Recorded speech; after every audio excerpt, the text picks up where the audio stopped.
Welcome to my YouTube channel, World Literature. Today we are going to discuss the play Top Girls by Carol Churchill. Caryl Churchill का ये जो play है बहुत ही interesting facts पे base करता है बिकॉज इसमें जो है वो मल्टीपल प्लॉट चल रहे होते हैं। एक सिंगल प्लॉट पे ये स्टोरी बेस नहीं करती है। स्टोरी का जो है वो एक हिस्टोरिकल कॉन्टेक्स्ट है। हिस्टोरिकल कॉन्टेक्स्ट के बाद अगर हम लोग स्टोरी में आते हैं तो उसके प्रेजेंट टाइम में जो है वो एक तरफ एक स्टोरी चल रही है एंड नेक्स्ट पे जो है वो पास को डिस्कस किया जा रहा है एंड उसके पैरेलल जो कंडीशन चल रही है सोसाइटी की उसको भी डिस्कस किया गया है।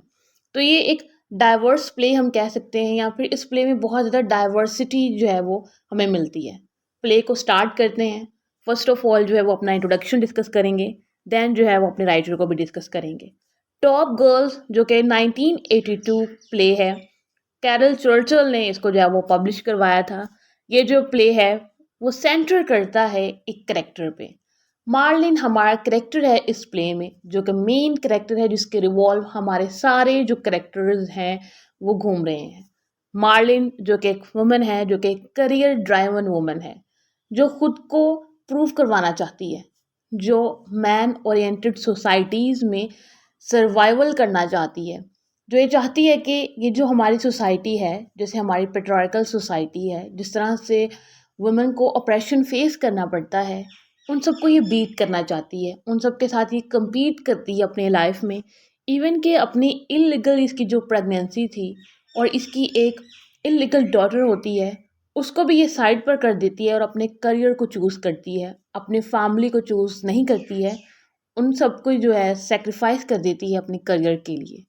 उस वुमन की जो स्टोरी है इसमें शेयर की गई है और इसके इर्द गिर्द जितनी भी वुमेन्स हैं वो किस तरह से इससे इम्पैक्ट होती हैं, उन पर क्या इसका असर होता है, उसको भी हम डिस्कस राइटर को डिस्कस कर लेते हैं। कैरल लेस्ले चर्चिल जिनकी बर्थ हुई थी 3 सितंबर 1938 में, ब्रिटिश प्लेराइट हैं। इन्होंने जो है वो ड्रामाटाइज किया है जिस तरह से पावर का यूज़ होता है, पावर के थ्रू जो है वो अब्यूज़ किया जाता है या फिर पावर के थ्रू जो है वो किसी को सप्रेस किया जाता है। नॉन नेचुरलिस्टिक जो टेक्निक्स होती हैं हमारी सोसाइटी में किसी को सप्रेस करने के लिए जो यूज़ की जाती हैं, उन सबको जो है वो इन्होंने डिस्कस किया अपनी राइटिंग्स में। सेक्सुअल पॉलिटिक्स को और फेमिनिस्ट थीम्स को मोस्टली एक्सप्लोर किया है अपनी राइटिंग्स में। हिस्टोरिकल कॉन्टेक्स्ट डिस्कस करते हैं। इस प्ले की जो बेस थी या फिर इसके हिस्टोरिकल कॉन्टेक्स्ट में अगर हम देखें तो 1982 में जब इसको प्रीमियर करवाया जाता है, तो उससे पहले 1979 एंड 1990s का जो या फिर 1980s का अगर हम लोग टाइम पीरियड देखें तो उसमें एक कंट्रोवर्शियल प्राइम मिनिस्टर थी इंग्लैंड में। उनका नाम था मार्गरेट थैचर। अभी जो मार्गरेट थैचर हैं, इन्होंने जो है ना वो डिफरेंट टाइप की इकोनॉमिक पॉलिसीज़ को इंट्रोड्यूस करवाया, डिफरेंट पावर स्ट्रक्चर्स को इंट्रोड्यूस करवाया और इनके टाइम पे काफ़ी हद तक जो अनएम्प्लॉयमेंट थी वो भी हाई हो चुकी थी, या फिर जो यूके का सिस्टम था वो एक बार जो है वो कोलैप्स कर गया था। 1982 तक जब क्योंकि नया नया सिस्टम आया था तो 1982 तक जो है वो कुछ स्टेबिलिटी आई सिस्टम में, चीज़ें जो है वो वर्क करना स्टार्ट हुई। लाइक इनकी जो डॉक्ट्राइन थी इंडिविजुअलिज्म की, और इनकी जो एक और डॉक्ट्राइन थी कि जो सिटीजन्स हैं वो कम्प्लीटली गवर्नमेंट पे रिलाई ना करें।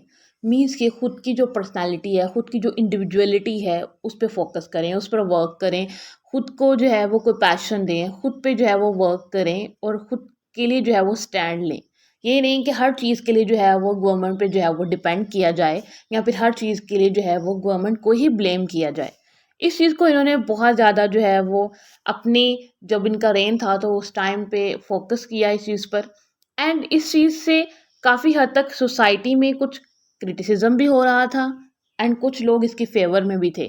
हमारा जो करेक्टर है, जो मार्लिन जिसको आज हम इस प्ले में डिस्कस करने वाले हैं, उसने इस थ्योरी को इंडिविजुअलिज्म की और जो गवर्नमेंट पे जो है वो बहुत ज़्यादा जो है वो बेस नहीं करना है, इस पे वर्क किया और ख़ुद की जो एक इंडिपेंडेंट आइडेंटिटी है उसको फाइंड आउट करने की स्ट्रगल की है इस प्ले में। मार्लिन जो कैरेक्टर है वो एक मेल डोमिनेटेड वर्ल्ड में खुद को जो है वो compete करवाती है कि मुझे जो है वो इनसे लड़ना है, मुझे जो है वो फाइट करनी है अपने करियर के लिए, अपने नेम के लिए और एज अ वुमन जो है वो मुझे खुद को प्रूव करवाना है कि मेरी आइडेंटिटी क्या है, मेरी पर्सनालिटी क्या है, मेरी सेल्फ क्या है। इवन कि इसमें जो है वो ह्यूमन एम्पैथी को भी भूल जाती है, उसको भी सेक्रीफाइस कर देती है। अपनी जो उसकी ड्यूटीज़ थी इसकी फैमिली की तरफ, उन सबको जो है ये इग्नोर कर देती है। सिर्फ अपने पे फोकस करती है और अपने करियर पे जो है ये फोकस करती है, और उसका जो स्टेटस है उसको हाई से हाई करने की जो है ना वो स्ट्रगल करती रहती है। प्ले की स्टोरी को डिस्कस करते हैं। अब प्ले जब स्टार्ट होता है तो हमें ऐसा लगेगा कि शायद किसी 17th सेंचुरी की पार्टी हो रही है, या फिर 18th सेंचुरी की पार्टी है, या फिर 15th सेंचुरी में हम चले गए हैं, या फिर 14th सेंचुरी में हम चले गए हैं। बट ऐसा नहीं होता है। मे बी ये हमारा जो प्रोटैगनिस्ट है उसका टेस्ट ऐसा था कि उसने ऐसी पार्टी को जो है वो ऑर्गेनाइज करवाया है। मार्लिन जो कि हमारी मेन करेक्टर है इस प्ले की, एक लंदन बेस्ड बिजनेस वुमन है, जो कि एक डिनर पार्टी को होस्ट करती है और एक अच्छे से रेस्टोरेंट में इस पार्टी को वो रखती है, वहाँ पे अरेंज करती है। ये पार्टी जस्ट इसने इसलिए रखी होती है कि इसकी रिसेंटली ही प्रमोशन हुई होती है और उस चीज़ को ये सेलिब्रेट करती है। अब इसके जब गेस्ट आते हैं, गेस्ट में ना ही तो कोई इसके फ्रेंड्स हैं, ना ही इसके फैमिली मेम्बर्स हैं, ना इवन के में भी कुछ थोड़े बहुत इसके जो साथ काम करने वाले हैं वो हों। बट मोस्टली जो भी लोग थे वो हिस्ट्री से थे, आर्ट से थे एंड मिथ से थे। मीन्स के अगर हम लोग 1982 की बात करें तो उससे पहले के इरा में जितने भी सेलिब्रिटीज़ रह चुके हैं, जितने भी हिस्ट्री बेस्ड ह्यूमंस रह चुके हैं, उन सबको इसने इनवाइट किया हुआ है अपनी पार्टी में। इसमें सबसे पहले है एसबेला बर्ड है, जो कि 19th सेंचुरी से बिलोंग करती हैं, जो कि एक राइटर थी एंड एक्सप्लोरर थी और नेचुरलिस्टिक भी थी। नेक्स्ट है लेडी नीजो, जो कि 13th सेंचुरी से बिलोंग करती है, जो कि कॉन्कोबाइन है, जिसको हम स्लेव वुमेन भी कह सकते हैं, वो थी। वो भी इस पार्टी में आई होती हैं और अब जो है वो एक बुद्धिस्ट बन चुकी होती हैं। एज अ नन जो है वो अपने रोल प्ले करती हैं। नेक्स्ट है डलग्रेट, वो भी यहाँ पे आई होती हैं। उसके बाद पॉप जॉन, जिन्होंने जो है वो खुद को डिस्गाइज किया होता है एज अ मैन। इवन कि वो खुद एक वुमन है लेकिन खुद को डिस्गाइज कर लेती है मैन। तो यहाँ से हमें पता चलता है कि सोसाइटी में मैन की क्या वैल्यू है और वुमन को किस जो है ना वो वे से देखा जाता है। अब जब ये डिनर पार्टी होती है, वहाँ पे जिन गेस्ट के मैंने आपको नेम्स बताए हैं, वो सब आते हैं एक दूसरे से अपनी सफरिंग्स को, अपने लव को, अपनी बिलोंगिंग्स को, या फिर उनकी लाइफ में जितने भी सेक्रीफाइसेस हुए हैं इन वुमेन की, उन सबको ये शेयर करती हैं, ये ड्रिंक करती हैं। और देन जो है वो हमारा प्ले मूव करता है मंडे की तरफ। अब मंडे को क्या होता है, मार्लिन जब जो है वो अपनी जॉब पे वापस आती है, और यहाँ से हमें पता चलता है कि मार्लिन जॉब कर कहाँ रही है। टॉप गर्ल्स एम्प्लॉयमेंट एजेंसी, यहाँ पे जो है वो मार्लिन जॉब करती है। यहाँ पे आती है तो एक ये वुमेन जिनाइन का जो है ये इंटरव्यू करती है। जिनाइन बताती है कि मैं ये जॉब क्यों करना चाहती हूँ, मैं शादी करना चाहती हूँ और मैं उसके लिए जो है वो फाइनेंस इकट्ठा करना चाहती हूँ।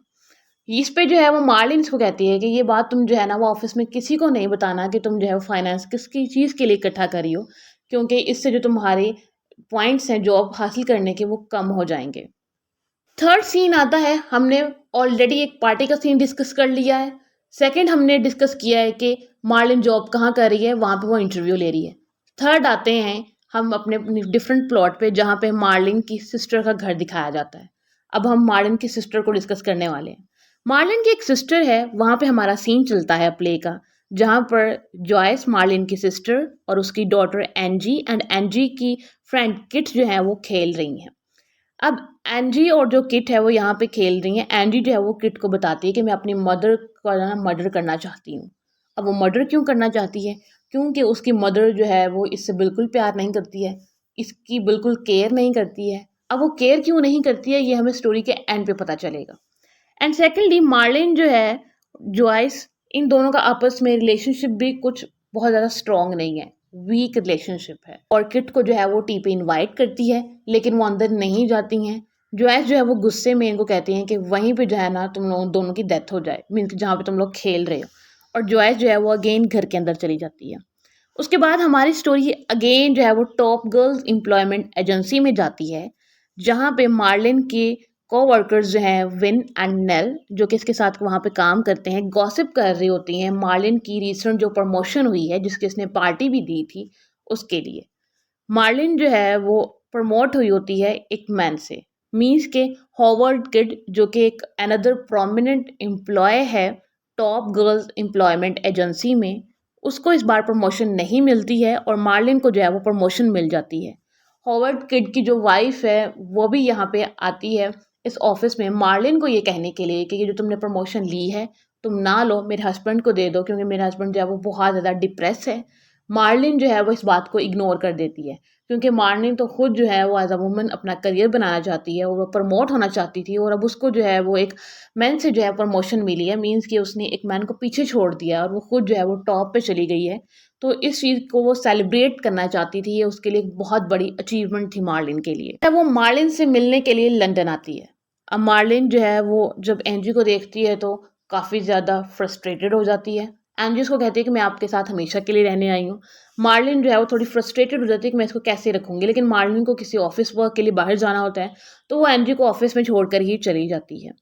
देन जो है वो अगेन हमारा एक्ट जो है वो जाता है जॉयस के घर पे, जहाँ पे एक 1 ईयर बैक की जो है वो स्टोरी सुनाई जाती है कि 1 साल पहले जब एंजी ने मार्लिन को इनवाइट किया था कि हमारे पास आकर आप कुछ दिन रहें, तो मार्लिन, जॉयस एंड एंजी मिलकर तीनों जो है वो कुछ टाइम के लिए घर में रही थी। अब मार्लिन एंड जॉयस जो हैं, यहाँ से हमें पता चलता है कि इनका पास्ट कैसा था। मार्लिन जब 17 ईयर्स की थी तो इसकी प्रेगनेंसी हो गई थी, और वो एक इलीगल प्रेगनेंसी थी और वो उसको अबॉर्ट करना चाहती थी उस बेबी को, लेकिन वो अबॉर्ट नहीं कर पाई थी। और एंजी वही डॉटर है, इलीगल डॉटर, यहाँ पे इलिजिटिमेट डॉटर है मार्लिन की, जिसको इसने बर्थ तो दी लेकिन उसकी कोई रिस्पॉन्सिबिलिटी जो है वो इसने नहीं ली। उसकी अपब्रिंगिंग जो है वो टोटली जो है वो जॉयस करती है। जॉयस जो है वो इस चीज़ से बहुत ज़्यादा फ्रस्ट्रेटेड भी होती है कि मार्लिन जो है वो अपनी रिस्पॉन्सिबिलिटीज़ को फुलफ़िल नहीं करती है। ना ही तो मार्लिन हमारी मदर की कोई केयर करती है, ना ही वो अपनी डॉटर की कोई केयर करी है। जॉयस जो है वो हमेशा नाराज़ रहती है मार्लिन से। अब ये दोनों जो है वो विस्की पीती हैं, मीन्स कि ड्रिंक करती हैं नाइट के टाइम पे, और एक दूसरे से डिस्कशन करती हैं। मार्लिन जॉयस को कहती है कि मैं जो है वो तुम्हें फाइनेंशियल सपोर्ट जो है वो दे रही हूँ, हम क्या जो है वो फ्रेंड्स बनकर नहीं रह सकते हैं। जॉयस इस बात पे कहती है कि हम जो है वो कभी फ्रेंड्स नहीं हो सकते हैं, क्योंकि जॉयस जो है वो एक मिडिल क्लास वुमन है और मार्लिन जो है वो एक अपर क्लास वुमन बिलोंग करती है। दोनों के स्टेटस में, दोनों की मेंटेलिटी में, दोनों की जो थॉट्स है उसमें बहुत ज़्यादा डिफरेंस है, और दोनों जो है वो रिस्पॉन्सिबिलिटीज़ के केस में बहुत ज़्यादा डिफरेंस है। क्योंकि मार्लिन जो है ना अपनी वो डॉटर की रिस्पॉन्सिबिलिटीज़ को फुलफ़िल कर रही है। सिर्फ फाइनेंस दे देना रिस्पॉन्सिबिलिटी फुलफ़िल करना नहीं होता है। अब ना वो अपनी डॉटर को लव दे रही है, इवन कि अपनी डॉटर को उसने ट्रुथ भी नहीं बताया हुआ कि उसकी असल मदर कौन है, या फिर उसकी रियल मदर जो है वो मार्लिन है। मार्लिन एंड जॉयस यहीं पे डिस्कशन करती हैं, और देन जो है मार्लिन सोफ़ा अरेंज करती है जॉयस के लिए कि तुम जो है वो रेस्ट करो। और जो मार्लिन है उसको सुला के जो है वो रूम से बाहर आती है, और वहाँ से देखती है कि एंजी जो है वो दूसरी साइड से आ रही होती है, वो बहुत ज़्यादा जो है वो डरी हुई लग रही होती है। मार्लिन जो है वो उसको काल्म करती है और उसको पूछती है कि तो क्या तुमने कोई ड्रीम देखा है? तो एंजी जो है वो उसको आंसर करती है फ्राइटनिंग, मीन्स के बहुत खौफजदा। मे बी उसने जो है वो उस ड्रीम में देखा हो कि उसको रियलिटी पता चल गई हो कि उसकी एक्चुअल मदर कौन है, या फिर उसने जो है वो एंजी एंड मार्लिन की कन्वर्सेशन सुन ली थी। ये दो चीज़ें जो है वो हिडन रखी जाती हैं स्टोरी के एंड में, ताकि रीडर में जो है वो क्यूरियोसिटी मेंटेन रहे, और यहाँ पे जो हमारा प्ले है वो एंड हो जाता है। आई होप कि ये जो प्ले है वो आपको समझ आया होगा। हमने अगेन जो है वो इस प्ले को बहुत अच्छे से डिस्कस करने की ट्राई की है। वीडियो को लाइक और शेयर और चैनल को ज़रूर सब्सक्राइब कीजिएगा। Thanks for watching my channel.